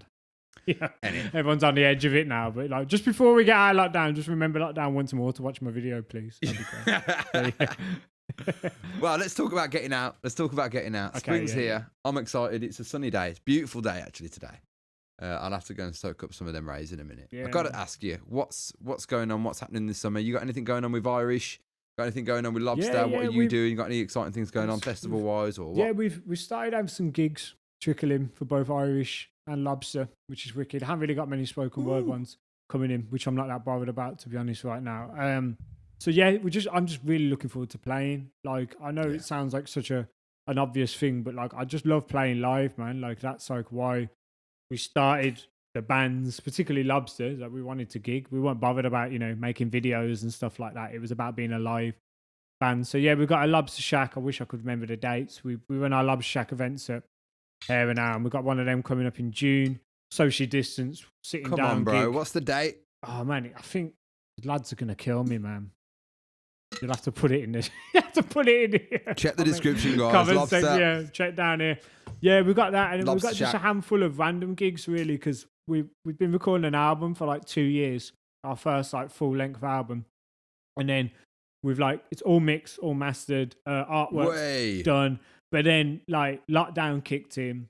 We lost all our gigs. We lost all our festivals. We had a couple of private bookings as well. So we just haven't had. We've always been a fully DIY band. So we fund everything through gigs. Basically, we don't really make money from streams and merch. Is like we sell merch. I don't know how many people earn money through streams. I'm honest. I've not seen a PRS statement come out of one of my friends. No. I think we get like. I think recently we had about 20 quid from CD Baby, but I think that was over like 3 years or something like that, and like it was something mad. But so it's nice to get gigging to finish that, because then we can market it a bit, and we've got a video in the works at the moment, like an animated video that will pay for that. We did we applied for a couple of funding bids. We did the PRS momentum thing, and it was nice as a band to come together to work on something. You got successful? No, of course not. You never know, bro. When did you apply for that this last round? Did you? I think so, because was it December? No, there's been another one this year. It was probably the one it wasn't this year, so yeah, it would have been probably the last round of the year. Just keep applying, man. And then we forgot to get their feedback. They had it was like you phone between like this hour and this hour, we'll give you some feedback, and like forgot basically. So I think we don't have a manager, and that was like one of the criteria, but we just threw our name in the hat, like to just be like, we've got a cool project, like why you shouldn't. So sticking to what we know, gigging to earn basically. So that's really nice. Yeah, Irish, we also got like a demo we've been working on, because we just want some recordings. We're trying to write some more originals in Irish rather than just doing covers, just to keep the folk tradition going. Otherwise, if everyone's just singing Black Velvet Band for the next 20 years, there's going to be no new like tunes or anything. And I just, like I said earlier, I got a lot more into producing, so I've got like 2 kind of beat tape instrumental projects I've been working on, and Jake Cunningham's mixing for me, more like backgroundy stuff. I don't know why I don't even listen to that kind of lo-fi. Jake's a busy boy at the moment as well, isn't he? Jake's on it, man, and rightly so, because I think he's a bit of an unsung hero in the Birmingham scene. I agree. Some of our first gigs with Jake. Yeah, man. Malarkey, downtown. Friendly Fire now. Friendly Fire, yeah. And, he's been in so much production. For a bit, punk band. He's always been involved in music in some way, shape or form. Yeah, he put Lobster on some of our first gigs at the Adam through Jake. I remember we did one.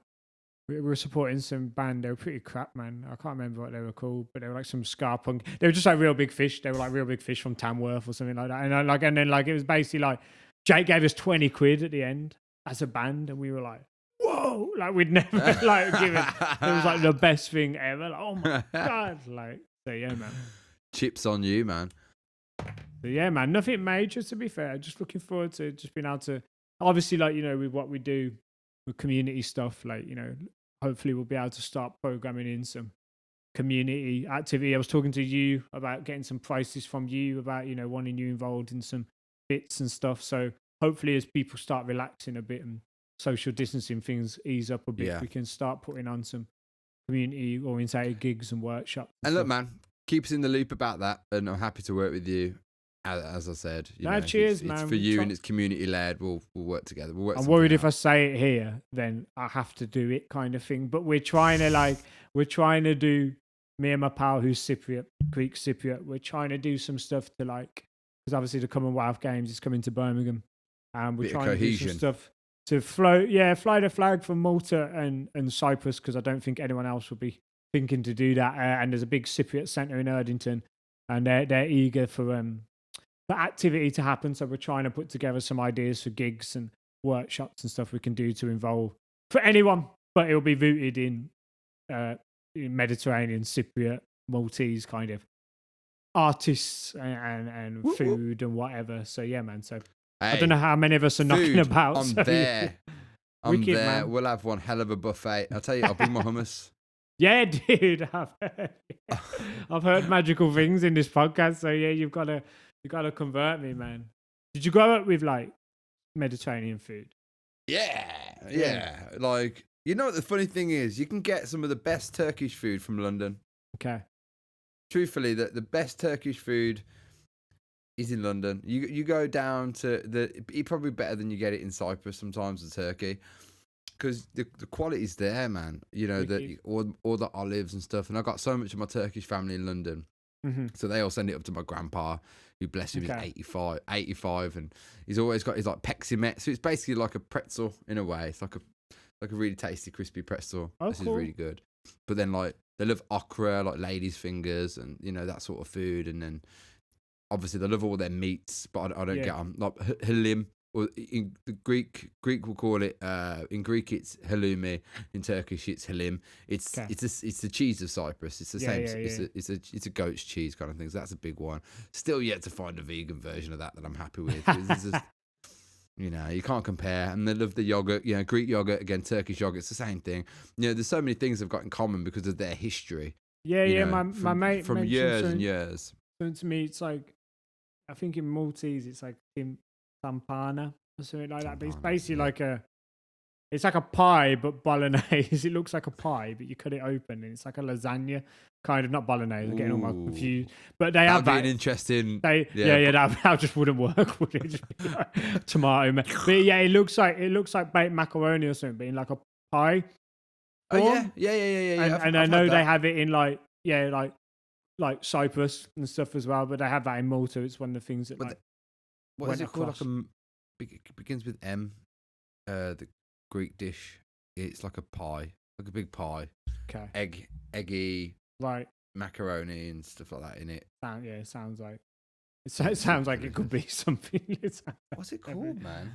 I can't remember. Anyway, I think it's been. I don't think I'm going to get much more out, to be honest. I can't remember the name of this beautiful dish as well. So I think we'll hit it there. But before I go, I want to say, where can people find you? So that is it. I think I want to. So where can people find me? I'm pretty rubbish at social media, but yeah, I'm on Facebook. I think Joe Cook Poetry UK. My band's called Lobster. My other band's called Ire-ISH. I've got a YouTube channel with about 20 subscribers where I post some of my poetry and some of the music I've been working on. I think my Twitter thing is Joe Cook, but then the first O is a 0 because I thought that'd be really clever, but it just means no one can find me. And man. Just email, man, joecookartist@gmail.com if you work with young people or whatever and you want to have a chat. And also if you want to book the man as well, joecookartist of course. at gmail.com, did you say? Gmail.com, yeah, that's it. Gmail.com. Get it while it's hot. All right, bro. Wow, good to chat with you. I hope that was all right, mate. I hope you got what you wanted. I really enjoyed the chat. But I got everything I wanted out of you, mate. This was the longest podcast. This is my longest podcast so far. That sounds like me all over. This is good. So, yeah. That's what I wanted. This is good. Well, I look forward to listening back to it. So yeah, man. No, thank you for having me, man. I really appreciate it. Let's do it back. We'll run it back again, and we'll do it in the physical. That'd be great. Not over Zoom. I've got a really cool location to do it in soon. Somewhere nice and exciting. I'd love that. I'd love to know more about your lyrical stuff, man. I'd love to learn more about that. So definitely. Well, mate. So did you played at my wedding? I did. Yeah, but that's a whole of We didn't talk about that. Played at your wedding, man. Yeah, dude. Yeah, in the forest. Yeah, well, I've got yeah, some yeah. exciting. I've got some exciting stuff to talk about that place. Oh, so next cool. time, you Yeah, might yeah, be yeah. you might be coming to join me up there. That'd be So awesome. I'll talk to you about it. But yeah, anyway, Joe Cook, what an absolute star! Thanks for joining me, brother. You're welcome, man. Yeah, Thanks let's for catch you having again me. soon. Sure, dude. Big love, brother. No worries. Have a man. great Take one, care. man. Ta. See you later on, G.